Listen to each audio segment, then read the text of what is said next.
ఆత్మావలోకన కార్యక్రమానికి స్వాగతం, సుస్వాగతం. వెల్కమ్ టు అవర్ ఛానల్ ఆత్మావలోకనం. యథావిధిగా మనము ఆత్మావలోకనంలో ఒక మంచి మాటను గుర్తు చేసుకుంటూ ఉంటాము. ఎందుకంటే దినచర్యలో మనకు కొన్ని గుర్తు చేసుకోవడం వల్ల మనలో ఆ ఆలోచన కలిగి ఏ సమయానికి ఎలా ఉండాలి అనే భావన కొంతవరకు గుర్తొస్తూ ఉంటుంది. అది మన సమస్యను జటిలం కాకుండా తగ్గిస్తూ ఉంటుంది. అందుకే ఒక మంచి మాటను పదే పదే గుర్తు చేసుకోవాలి. ఒక మనసును బాధించే మాటను దూరంగా నెట్టివేసుకోవాలి. ఎందుకంటే అది మన ప్రశాంతతకు, మన మంచి ఆలోచనకి, మన ఆరోగ్యానికి, మన ఎన్వైర్న్మెంట్ బాగుండడానికి దోహదం చేస్తుంది. అది ఎప్పటికీ చాతకానితనం కాదు.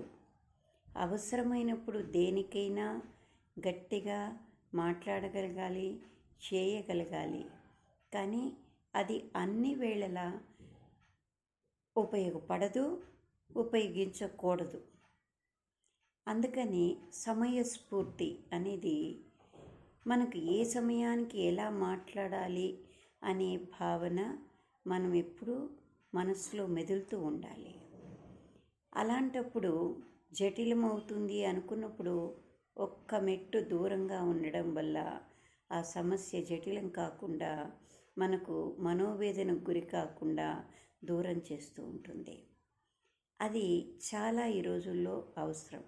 ఎందుకంటే ఇప్పుడున్న వాతావరణంలో ఈ కలుషితమైన ఆహారం, కలుషిత వాతావరణం వల్ల మనకు కూడా జనరల్గా విసుగు, ఫ్రస్ట్రేషన్స్ పిల్లల దగ్గర నుంచి పెద్దల వరకు ఉంటున్నాయి. ఏం మాట్లాడుతున్నాము, ఎలా ఉంటున్నాము, ఎలా ప్రవర్తిస్తున్నాము అనేది ఒక్క సెకండ్ మర్చిపోతూ ఉంటాం. ఆ కోపంలో ఏదైనా మాట్లాడేస్తాం. దాని పర్యవసాన్ని తర్వాత మనము అది బాధగా మిగులుతూ ఉంటుంది. ఇలా చేయకపోయి ఉంటే బాగుండు కదా, ఇలా అనకపోయి ఉంటే బాగుండు కదా అని మనకు గుర్తు అనిపిస్తుంది. కానీ తిరిగి తెచ్చుకోలేము. పోయిన కాలాన్ని ఎప్పుడూ తిరిగి తెచ్చుకోలేము. అందుకని మన అందుబాటులో ఉన్న ఏ అవకాశం ఉందో దాన్ని మనకు అనుగుణంగా సమయస్ఫూర్తిగా వాడుకోవడం అనేది చాలా అవసరం. ఏమంటారు ఫ్రెండ్స్? కాదా? ఇది చాలా అందరికీ వర్తిస్తుంది. అది పిల్లలు, పెద్దలు, ఇంకా పెద్దవాళ్ళు ఎవరైనా కావచ్చు. ఎవరికైనా మనకు ఆ సమయస్ఫూర్తితో ఉన్నప్పుడు, అంటే ఎప్పుడు ఏ మాట అనాలో అప్పుడు ఆ మాట అనాలి. అవసరం లేనప్పుడు ఆ మాటను ఉపయోగించి, నిజంగా అవసరమైనప్పుడు ఆ మాటను మాట్లాడకపోతే దానివల్ల ఉపయోగము ఉండదు, ప్లస్ కొన్నిసార్లు నష్టం కూడా కలుగుతూ ఉంటుంది. దానికి ఒక ఉదాహరణగా ఒక చిన్న స్టోరీ చెప్తా నేను. ఏమంటే ఒక అబ్బాయి ఉండేవాడు విలేజ్లో. ఆ అబ్బాయి ఎప్పుడు కూడా అంటే ఈ మేకలు అవి తీసుకొని తోలుకుంటూ వెళ్ళి ఆ పొలంలో వాటిని మేపుకుంటూ ఉండేవాడు అనమాట.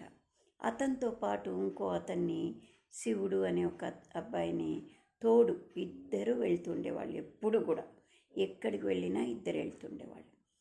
ఇది ఓన్లీ ఆ విలేజ్ వాతావరణంలో ఉండే ఒక స్టోరీ. అది ఎవరికైనా మనకు ఉపయోగపడుతూ ఉంటుంది. అది అంటే వెళ్తుండేవాళ్ళు. ఒకరోజు ఆ అబ్బాయికి, ఆ శివుడికి అంటే టౌన్లో పనిపడి వెళ్తున్నాను, నేను రాలేని ఒక్కరోజు అని చెప్తాడు. ఇతను ఒక్కడే ఆ పొలానికి తీసుకొని వెళ్తాడు ఆ మేకల్ని, వాటిని. అక్కడ పోయి వాటిని చూస్తూ ఉండే టైంలో ఒక మామిడి చెట్టు కనపడుతుంది అక్కడ దగ్గరలో. మంచి మామిడికాయ కనపడేటోటికి డైవర్ట్ అవుతాడు. ఆ చెట్టు ఎక్కి ఒక కాయ కోసుకుంటే బాగుండు కదా అని అనుకొని ఆ చెట్టు మీదకి ఎక్కి ఒకే ఒక 2 కాయలు కోస్తాడో లేదో మేకల్లో అలజడి వినపడుతుండే. పెద్దగా అవి అరుచుకుంటూ పరిగెత్తడం, చెల్లా చెదురైపోవడం గమనిస్తాడు చెట్టుపై నుంచే. ఏంటి, ఎందుకు ఇలా జరుగుతోందని చూసేటోటికి అక్కడ ఒక ఎలుగుబంటి వాటి దగ్గరికి వస్తూ ఉండేటోటికి అవి చూసి భయపడి పారిపోతూ బెరుకుగా పరిగెత్తుతుంటాయన్నమాట. ఇతనికి ఇంకా భయం వేస్తుంది. భయం వేసి కిందికి దిగి ఏదన్నా దాన్ని అదిలిద్దామని కానీ ఏమీ అనిపించదు. స్తబ్దుగా కూర్చుండిపోతాడనమాట ఇంకా భయంతో. అప్పుడు చేయాల్సిన పని ఏంటి అని అతనికి ఆలోచన రాలే. ఏం చెయ్యాలి అని కూడా ఆలోచించలే. అరే, ఏదో జరిగిపోతుంది, ఇంకా నేనేం చేయలేను, నిస్సహాయంగా కూర్చుండిపోతాడు. కూర్చుండిపోయేటోటికి ఈ మేకలన్నీ చెల్లా చెదురుగా పరిగెత్తుతూ ఉంటాయి, ఇటు అటు ఇటు అటు. అంతలోపల ఒక సింహగర్జన లాగా వినపడుతుందన్నమాట.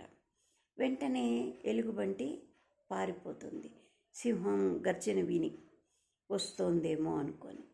ఈ అబ్బాయి పైనుంచి చెట్టు నుంచి చూస్తున్నాడు. అబ్బా, ఇంకా సింహము వచ్చింది, ఇటు ఎలుగుబంటి వస్తోంది, ఇంక ఈరోజు నేను ఏమీ చేయలేను, అంటే మేకలన్నీ ఇంకా బలైపోతాయి, నాకు ఏ ఆలోచన రావట్లేదు, ఏమి చేయలేను, నేను దిగను, భయం, నాకు ఏం చేయలేను అనుకుంటాడు. అని నిస్సహాయంగా ఉండే టైంలో ఈ మేకలన్నీ మళ్ళీ ఒక చోటుకు వస్తాయి. ఆశ్చర్యపోతాడు. ఎలుగుబంటి వెళ్ళిపోయింది, మేకలన్నీ మళ్ళీ తిరిగి ఒక పక్కకు వచ్చాయి. ఏందబ్బా, ఈ సింహం ఎటుపోయింది, ఎలుగుబంటి ఎటుపోయింది అనుకునే టైంకి కింద నుంచి ఒక మాట వినపడుతుంది. దిగు రాము, నువ్వు దిగు కిందికి, ఎందుకు భయపడుతూ ఏ ఆలోచన లేకుండా సమయానికి ఏదన్నా ఆపద నుంచి తప్పించుకోవాలంటే మనం ఆలోచించాలి, కానీ భయపడి అక్కడ ఇదైతే ఏదేన్ని దాటుకోగలుగుతాం మనము. ఏ సమయానికి ఏం చేయాలో అది కొంచెం మనం ఆలోచించుకోగలిగితే జాగ్రత్తగా ఉండగలుగుతాం కదా, దిగు అని ఈ శివుడు చెప్పాడు. అతను అన్నాడు, ఎప్పుడొచ్చావు నువ్వు, ఊరికి పోయావు కదా, మరి ఎప్పుడొచ్చావు? వచ్చేసాను, వచ్చేటోటికి మేకలన్నీ పరిగెత్తుతున్నాయి, దూరంగా ఒక ఎలుగుబంటి అరుపు వినపడింది నాకు. వెంటనే నేను ఆలోచించాను, ఏం చేస్తే ఇప్పుడు వీటి నుంచి రక్షింపబడతాయి మేకలు అని. వెంటనే ఆలోచన వచ్చింది, నాకు కొంచెం మిమిక్రీ లాగా వచ్చు కదా, అది ఇక్కడ ఉపయోగిద్దాము అనిపించింది. వెంటనే సింహంలా అరిచాను. గట్టిగా అరిచేటోడికి సింహం అనుకొని, అది నిజంగానే అనుకొని అవి వెనక్కు వెళ్ళిపోయింది. మేకలన్నిటినీ ఒక దగ్గరికి నేను తరుముకొని తీసుకొని వచ్చాను అని చెప్పాడు అనమాట.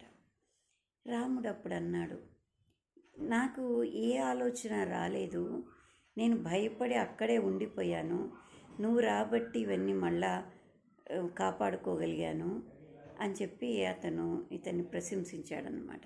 అప్పుడు అతను అంటాడు, చూడు, మనకు మాట దేవుడిచ్చింది, ఆ మాటని కానీ తెలివిని కానీ లేదు ఆలోచనని కానీ మనం ఏ టైంకు ఎలా వినియోగించుకోవాలో కొంచెం మనం ఆలోచించగలిగితే, సమయస్ఫూర్తిగా మనం ప్రవర్తించగలిగితే ఆపద నుంచి దాటుకోగలము, ఆపద వచ్చేట్టుగా చేసుకోకుండా ఉండగలుగుతాము. అంటే ఒక్కొక్కసారి మాట అనేశాక దానివల్ల ఎన్నో అనర్థాలు వస్తుంటాయి. చేయకూడని పని దబుక్కున చేసేసాక అయ్యో ఇలా చేయకుండా ఉంటే బాగుండు కదా అని అనిపిస్తూ ఉంటుంది. అందుకని ముందుగా మనం జాగ్రత్త పడితే ఏ విషయంలో అయినా సమయస్ఫూర్తితో ఆలోచించగలిగితే తప్పకుండా విపత్తును తప్పించుకుంటాం, విపత్తు రాకుండా కాపాడుకుంటాం. అంటే చెడు కన్నా మంచిగా ఉండడానికి, అంటే ఎప్పుడూ ఒకే రకంగా నడవడానికి ఉపయోగపడుతుంటుంది సమయస్ఫూర్తి అనేది. నేను ఒకరోజు పైన వెండి సామాను తోమే ఫ్రెష్గా తళతళలాడుతున్నాయి. ఒక్క సెకండ్లో నా చెయ్యి తగిలి అది కింద పడిపోయింది. వెంటనే నేను అయ్యో ఇక్కడ పెట్టకుండా ఉంటే బాగుండు కదా అనుకుంటూనే పెట్టాను. ఇక్కడ గ్యాప్ ఉంది గ్రిల్కు, ఇది పడుతుందేమో అనుకుంటూనే పెట్టాను. ఒక్క సెకండ్ పెట్టకుండా ఉంటే అది పడి ఉండేది కాదు కదా అని ఆ క్షణం అనిపించింది. తర్వాత దబ దబ దబ కిందికి పరిగెత్తాను అది తీసుకుందామని. పోయేటోటికి సెకండే, ఎక్కువ టైం తీసుకోలే, ఒక 1 మినిటే కిందికి పోయేటోటికి అది పోయింది. ఎవరు తీసుకెళ్ళిపోయారో అటు పోయేవాళ్ళు తీసుకెళ్ళిపోయారు.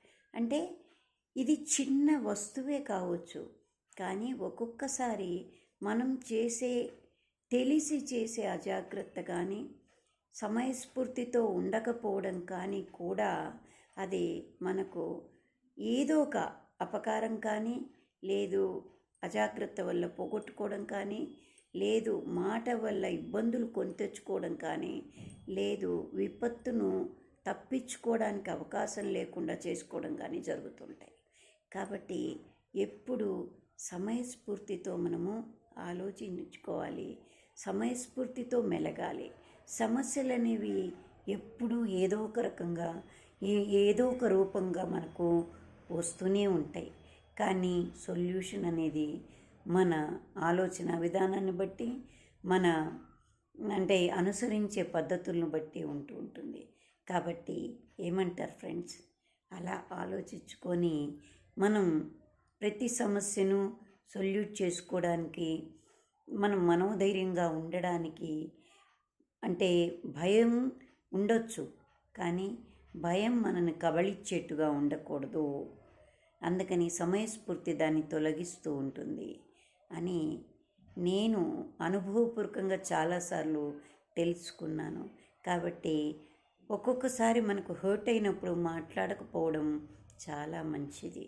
తర్వాత మనం రియలైజ్ అయినప్పుడు, ఒకరికి రియలైజ్ అయ్యేటట్టు చెప్పగలిగితే చెప్పడం, వద్దు అనుకున్నప్పుడు, వాళ్ళు వినరు అనుకున్నప్పుడు, అర్థం చేసుకోరు అనుకున్నప్పుడు మౌనం వహించడమే దానికి మంచి పరిష్కారం. అందుకని సమయస్ఫూర్తితో మెలిగితే ప్రతి సమస్యను మనకు అనుగుణంగా ముందు పీస్గా సమస్యను జటిలం చేసుకోకుండా ఉండగలుగుతాం. ఏమంటారు? మీకు నచ్చితే కామెంట్ రూపంలో మీకు అనిపించిన భావాన్ని తెలియచేయండి. లైక్ చేయండి, సబ్స్క్రైబ్ చేయండి. Thank you.